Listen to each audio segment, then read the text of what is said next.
The Earth Federation didn't think too much about mobile suits until the Principality of Zeon showed up, stomped a mud hole in their ass, walked it dry, and then forced them to think about it. Enter the RGM-79, or GEM to the initiated. The RGM-79 GEM is a mass-produced mobile suit based on the old granddad, the Iron Diaper himself, the RX-78-2 Gundam. The GEM's primary weapon is a beam spray gun, a dorky version of the beam rifle, but can still fuck up anything you put in front of it, but just so goddamn dorky looking. With two 80mm Vulcan cannons mounted in the head, that dorky beam spray gun, a 100mm machine gun, and a beam saber, these run-of-the-mill suits were getting dispatched left and right by the Principality. But we're not talking about just any old GEMs today. No, we're talking about P-Bandai GEMs. The ones with more badass heads, decals, weapons, and most importantly, the word custom at the end of their names. What's up guys, welcome to the review. I'm Papa Plamo, and today we're going to be talking about some GEMs. But as you heard in that promo I just cut, not just any GEM. We're talking about some P-Bandai GEMs today. And I figured since these suits are essentially the same, you know, a GEM's a GEM's a GEM, we'll just do all four kits in one review and get a little bit of a history lesson as we do it. Personally, GEMs are some of my favorite kits of all time. Every time I look at one, I can't help it. My imagination just starts running wild. I feel like maybe my great-grandkids are going to be able to pilot these things. Hell, like sometimes I like to pretend that I'm going to be able to pilot one of these things when I'm like 50. I'm 30, that's 20 years. Perhaps we'll get one of those things to like actually go. Come on, Bandai. Like a mobile suit I can get in and just fucking go to the grocery store in. That being said, these four kits right here really stir the imagination. So what kits are we talking about exactly? The Origin Mobile Suit Discovery RGM run from P-Bandai, aka these sexy motherfuckers right here. The Nightseeker's got this looming kind of assassin vibe to it, almost Plague Doctor-esque. The GM cannon is just classic cool. It looks like an updated version of a robot toy from the 60s. And that is by no means a slight. The Sniper Custom, dope as always, and the GM Guard Custom really nails that cops and robbers vibe. You really got like a police unit there, and it looks fucking killer. And that big shield is literally two pieces of plastic, but you put those two pieces of plastic together, slap those decals on it, and it changes the fucking game. I got my four from my good friends over at Gundam Republic. Seriously the fastest shipping in the game. I shit ye not. Don't believe me? Find out for yourself. Go to GundamRepublic.com right now, scroll over to the P-Bandai section, select a kit from that list, put it in your cart, type in Pops Plamo 5, that's Pops Plamo 5. I don't know if I've got that. I don't know if I can do that. I don't even know how to fucking do that. We'll find out. That's POPSPLAMO 5. Save $5 when you check out. You can also use it on master grades, so if you want to get something big and chunky, you can use it over there too. But I'm not going to talk your ear off right here. I'm going to talk your ear off over there. So let's get these bad boys a spinning and let's get to talking about them. The GEM Nightseeker specializes in attacks under the cover of darkness and also being freaky nasty. Just look at this mobile suit and tell me this guy isn't into BDSM.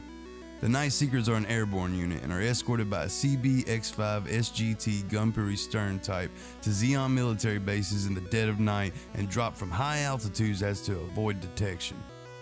But if you thought for one second that this team of aces depended on something so pussified as a fucking parachute, you'd be sorely mistaken. The Nightseekers are equipped with extra thrusters that allow for faster landing and a smaller chance of being spotted by their eventual victims. These thrusters greatly improve the mobile suit's mobility and even boast the ability to allow the Nightseeker to jump to a height of 400 meters to return to its transport after completion of a mission. With its GIMP-esque face guard equipped, its targeting abilities are more than double. The only thing I find myself wondering about this suit is if it listens to Bauhaus or Cradle of Filth. Alright, so now let's talk about the model kit. So out of the four kits we're talking about today, unfortunately, this guy suffers in the articulation department more than any of them. It's all due to that front skirt there. It's one solid piece and it secures in with two pegs into 3mm holes, which is really dumb. It totally suits the model kit. It looks great, but as far as articulation goes, if you notice in all of these poses, they're really kind of bland and boring, and that's because I can't get any forward rotation with the leg. I can't bring it forward at all without popping it off, and I just couldn't break it down, guys. I've watched other people pose this kit and make it look like it was something special. Unfortunately, I couldn't. But the colors are amazing on this thing. That bluish, purplish, blackish, whatever the hell it is, in contrast with the beige and the red, really set this thing off. And this kit has the best decals out of any of the ones that we're looking at today.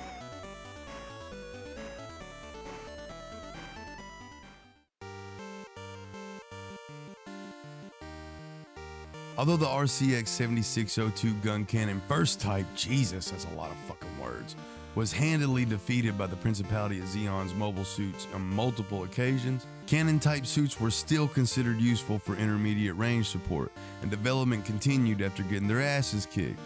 The GM cannon was equipped with a 360mm rocket gun and deployed in North American and African fronts. But a portion of the GM cannons were sent into space and were improved into Space Assault Type RGC-80S. The split leg armor, which had been mounted as a counterweight for the 360mm rocket gun, was removed, and the suit was fitted with the RGM-79SC GEM Sniper Customs leg sub-thruster units instead. Units assigned to the 142nd Mobile Suit Team, a mobile suit cover team for the Revival Fleet, had a unique blue and white paint scheme rather than the standard red and white, and that, my friends, is what makes it a P-Bandai gem. Yeah, I don't have a voice effect for that, so. Okay, apart from having a couple of spots that I wouldn't have put the spruce, ideally, this kit is top tier. Super easy to build just like every other gem out there, but look at the colors. This thing pops. This thing looks so good. The decals on this kit are minimal and very effective. The ones around the waist, kind of annoying because they're just one long strip, but without them, I don't think it has the same effect. The blue and the white look great together, and that splash of red and all the black that's used inside of it make this thing look amazing. The red and white version looks great, but this blue and white kicks its ass. This thing is highly articulate. You can get any pose you want to out of this son of a bitch, man, so go ahead and move them legs forward, as it does not suffer from the same waist as the Nightseeker does. This thing is classic cool. It looks like a robot toy from the 60s, and that's not a bad thing.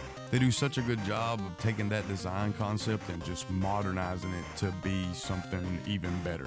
I find you can put this guy in a standing pose and it's going to look phenomenal next to whatever you put it beside. Honestly, it's the color scheme for me. I know you can go out and get the regular one, but if you're not into painting it, get this one. It's totally worth it. And you could probably find it for not even like that much, bro. So like, you know, it's your choice, but you know, it's your choice to make a bad choice too, then I guess. So before I put together all four of them, this guy was my favorite. Just looking at him out of the box, I was like, it's not gonna get any better than this, but oh, I was wrong.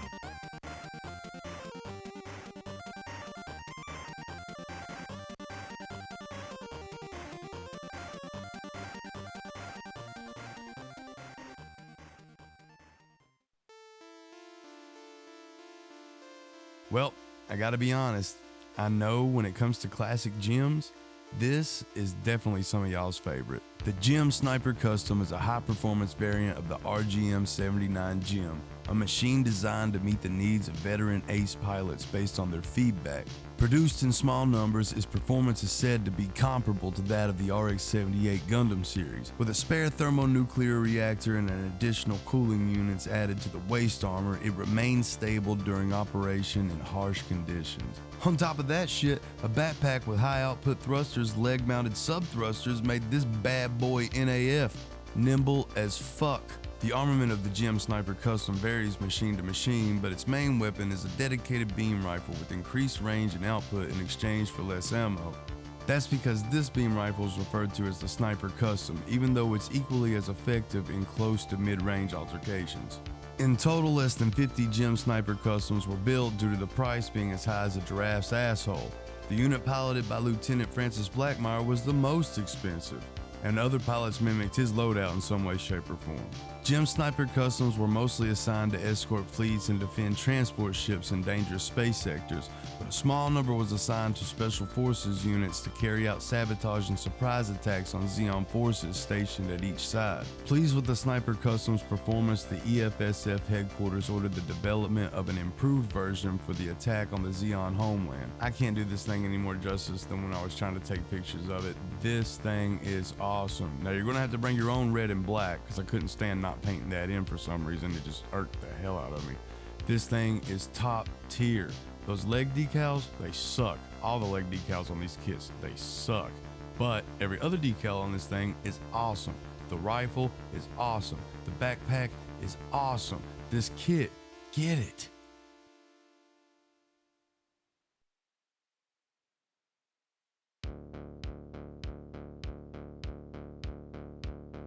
The Gem Guard Custom is only a minor variation of the Gem Sniper Custom. It was developed primarily to defend allied units, the fleet, as well as military facilities. Since the Gem Sniper Custom was the base machine, the Gem Guard Custom maintains high mobility, yet has enhanced defensive capabilities, such as that massive fucking shield, called the Guardian Shield, might I add.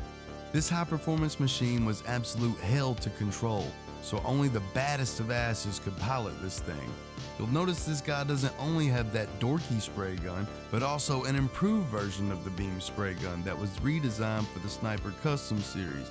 The Gem Guard Custom carries two on its hip when it ain't using them. During the 1 year war after the destruction of Solomon, a Gem Guard Custom along with a Gem Sniper Custom, Gem Intercept Custom, and all kinds of other Gem units pursued Dozel Zabi until they were intercepted by Zaku 2s and Rickdoms, and then it got real nasty for the Gems, guys.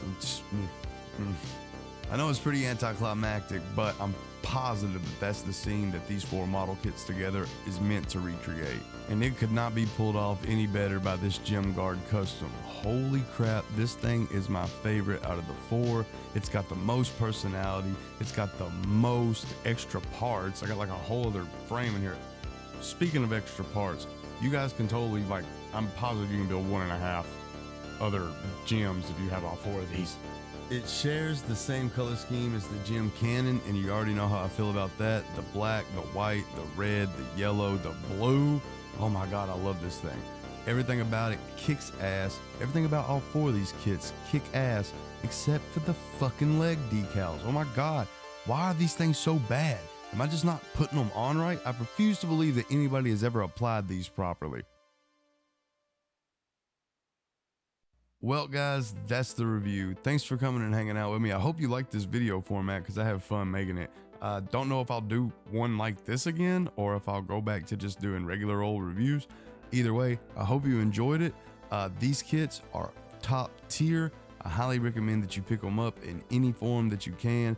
If you can get your hands on the regular releases, get your hand on the regular releases. Hell, get all four of them so you can put them in this sick ass pose and be poor like me. I really enjoy building all of these. They're really quick and easy to put together. Like I put all four of them together in a weekend. Great weekend, might I add, nice and peaceful.